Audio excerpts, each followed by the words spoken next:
High বন্ধুরা, তোমরা সবাই কেমন আছো? আজ আমার একটি পার্সেল আসবে, ওটার জন্য আমি অপেক্ষা করছি কখন আসবে। ফোন করে বললো তো আধা ঘন্টার মধ্যে আসবে।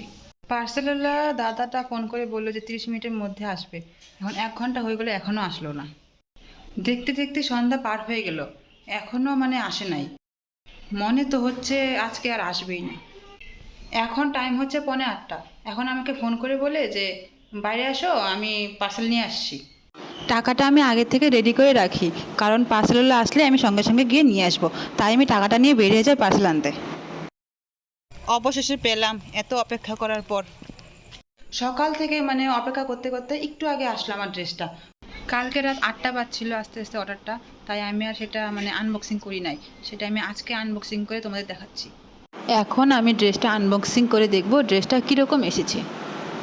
মিশো অ্যাপ থেকে আমি জানি সবসময় ভালোই আসে, হঠাৎ 1 থেকে 2টা খারাপ আসে। চুড়িদারটা উপর দিক দিয়ে দেখতে তো খুব সুন্দর লাগছে, এখন সম্পূর্ণটা খুলে দেখি কীরকম আসছে। এই চুড়িদারটির দাম হচ্ছে 1034 টাকা। দেখতেও কিন্তু খুব সুন্দর। তোমরা সবাই কমেন্ট করে জানিও চুড়িদারটা কেমন হয়েছে। ভালো করে দেখানোর জন্য চুড়িদারটা আমি ক্যামেরার সামনে নিয়ে আসি। এটা পিছনটা একদম পাতলা। মিশো অ্যাপ থেকে আমি এই প্রথমবার 1034 টাকা দিয়ে কিছু অর্ডার করি, আর সেটাও আসলে একদম পাতলা। মোবাইল ক্যামেরাতে এতটা ভাসছে না পাতলাটা।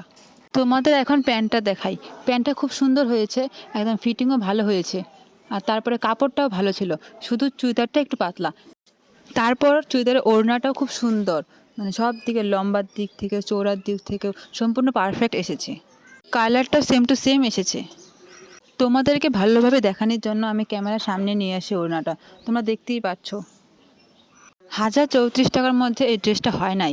এটার দাম আমার আইডিয়া মতো 500 থেকে 600 হলে ভালো হতো।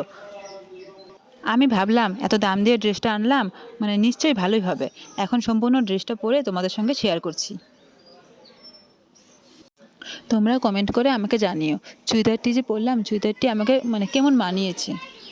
হোয়াইট কালার আমার একটু বেশিই পছন্দ, তাই আমি সবসময় হোয়াইট কালারই কিনি। চুড়িদারটি ফিটিং করার জন্য পিছনে আমি একটা ক্লিপ লাগিয়ে নিই, যাতে ফিটিংটা ভালোভাবে হয়।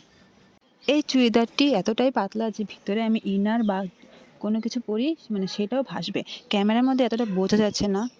চুড়িদারের সামনের ডিজাইনটাও খুব সুন্দর, তোমাদেরকে ভালোভাবে দেখাই। তোমরাই আমাকে জানাও যে চুড়িদারটি আমার রাখা উচিত নাকি রিটার্ন করা উচিত। চুড়িদারটি পাতলার জন্য আমার বেশ একটা পছন্দ হয় নাই।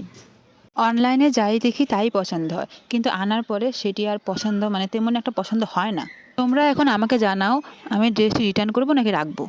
তোমরা যদি এই ড্রেসটি নিতে চাও, আমি কমেন্ট বক্সে লিঙ্ক দিয়ে দিচ্ছি, তোমরা সেখান থেকে নিতে পারবে।